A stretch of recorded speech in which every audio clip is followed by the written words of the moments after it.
Booth जीतो चुनाव जीतो, बीजेपी का ये नारा चुनाव में जीत की गारंटी माना जाता है और इसी मूल मंत्र की बदौलत रतलाम में भी पार्टी अब 5 सीटें जीतने की तैयारी में जुट गई है।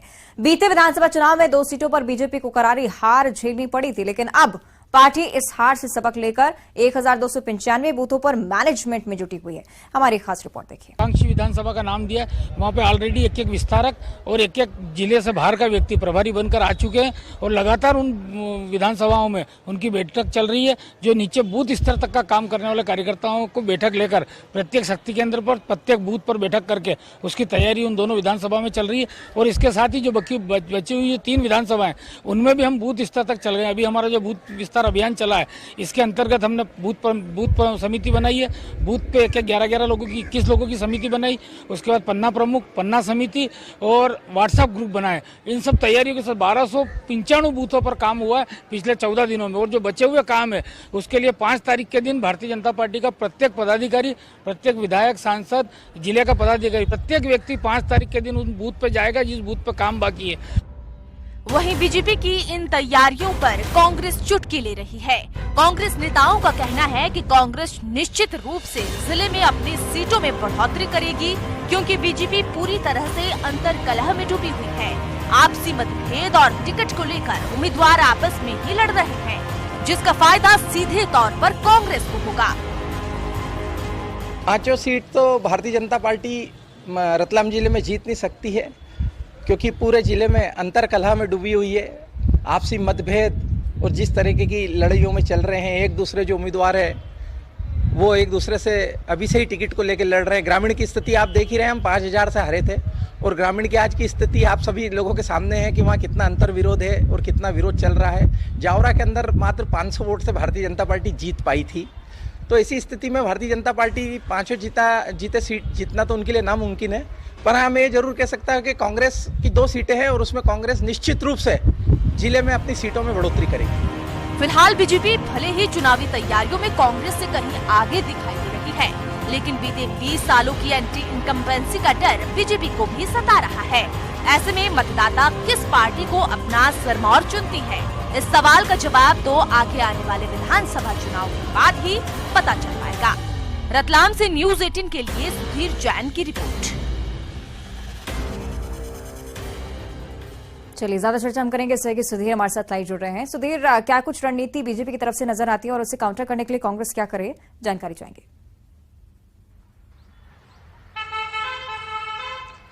देखिए, बीजेपी का पूरा फोकस इस बार रहेगा बूथ जीतो चुनाव जीतो पर। यही वजह है कि 1295 बूथों पर अब बीजेपी ने टीमें तैयार कर दी है। 11 से लेकर 21 कार्यकर्ताओं की टीमें बीजेपी के सभी बूथों पर अब नजर आएगी। यानी कुल मिला के कह सकते हैं कि बीजेपी की तैयारियां पूरी है। हाल ही में संभागीय जो संगठन मंत्री है वे भी यहाँ पे आए थे, लेकिन उनके सामने बहुत कुछ ठीक नहीं रहा। ऑल इज वेल की स्थिति भाजपा ने यहाँ दिखाने की कोशिश की, लेकिन वरिष्ठ नेताओं की नाराजगी उनके सामने आई। और सबसे बड़ी बात यह है कि इस तैयारी के दौरान कई नेताओं को फोन करके बुलाना पड़ा। तो बीजेपी में ऑल इज वेल नहीं है। हालांकि बूथ जीतो चुनाव जीतो के ऊपर वे काम कर रहे हैं और इसी बात की चुटकी अब कांग्रेस यहां पर लेती हुई नजर आ रही है कि भाजपा नेताओं में ही अंतर्कलह है, जिसका फायदा सीधे तौर पर कांग्रेस को होगा। क्योंकि कांग्रेस का स्कोर, अगर मैं जिले की बात करूं तो 2 सीटों पे कांग्रेस यहां पे विराजित है।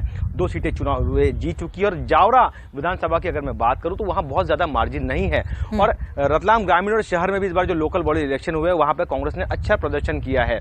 तो कुल मिला के कांग्रेस को लगता है कि इस बार कहीं ना कहीं नतीजे उनके फेवर में आ सकते हैं। तो कांग्रेस पूरी तरह से एंटी इनकम्बेंसी के भरोसे है इस विधानसभा चुनाव में। तो कांग्रेस की तैयारियां व्हाट्सएप, फेसबुक पे तो नजर आती है, लेकिन कहीं ना कहीं जमीन पे कांग्रेस इस बार उतनी ज्यादा मजबूत नहीं है।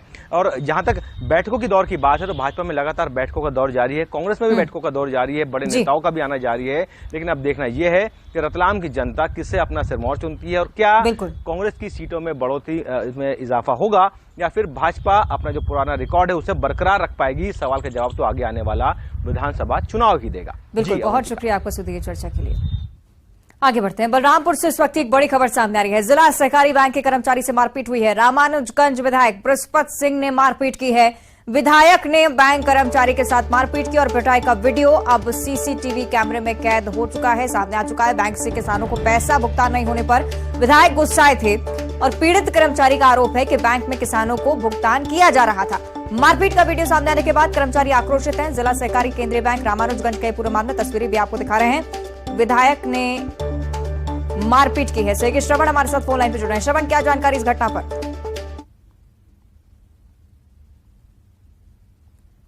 पुराना नाता रहा है और ये अभी फिलहाल ताजा मामला ये सामने आया है कि ये रामानुजगंज के जो जिला सहकारी केंद्रीय बैंक है उनके कर्मचारियों की गाली गलौज के साथ पिटाई की है, जो जिनका वीडियो जो है सीसीटीवी में कैद हो गया है। और सीसीटीवी में साफ तौर पे विधायक बृहस्पति सिंह एक कर्मचारी और एक लिपिक धृत को मारते हुए साफ तौर पे देखा जा सकता है। इससे जो है कर्मचारियों में काफी खासी नाराजगी है और लगातार जो है कर्मचारी जो है विधायक पर ये माफी मांगने का दबाव बना रहे हैं। हालांकि जिस तरह से मारपीट हुई है इससे साफ तौर पर ये कहा जा सकता है कि किस तरह से वहां पर जो कर्मचारी है डरे हुए हैं। यहाँ पर अंबिकापुर पहुंचे हैं, संभागीय कार्यालय में यहाँ बैठक की गई है और रणनीति आगे की बनाई जा रही है। हालांकि जो कर्मचारी हैं उनका कहना था कि वो वापस नहीं जाना चाहते हैं, जिस तरह से मारपीट की गई है घबराए हुए हैं। ठीक है, बहुत शुक्रिया आपका श्रवण इस पूरी जानकारी के लिए। और सीधे अब आपको सुनाएंगे कि सीएम भूपेश बघेल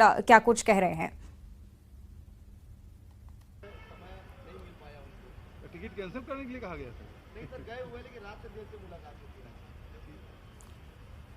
मतलब अब इसे समझ सकते हैं कि राष्ट्रीय उपाध्यक्ष छत्तीसगढ़ से हैं, वो अकेले तो मिल के आ जाते हैं, लेकिन जब विधायकों को मिलाने की बारी आती है तो मुलाकात नहीं होती। इसका मतलब समझा जा सकता है। रमन सिंह बोल रहे हैं कि नान घोटाले को लेकर ईडी की जांच हो चुकी है। अरे रमन सिंह बोल रहे हैं कि नान घोटाले को लेकर ईडी की जांच हो चुकी है। नान घोटाले को लेकर ईडी की जांच हो गई है, तो रमन सिंह जी कब ईडी कार्यालय गए थे, वैसे पूछताछ करने कब गए थे? क्योंकि मुकेश गुप्ता तत्कालीन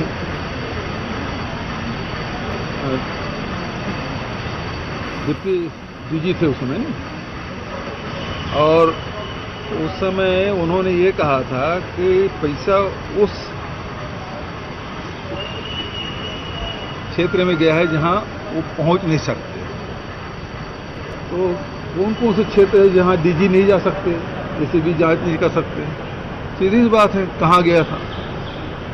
और सीएम सर और सीएम मैडम इतनी जल्दी जांच भी पूरा हो गया,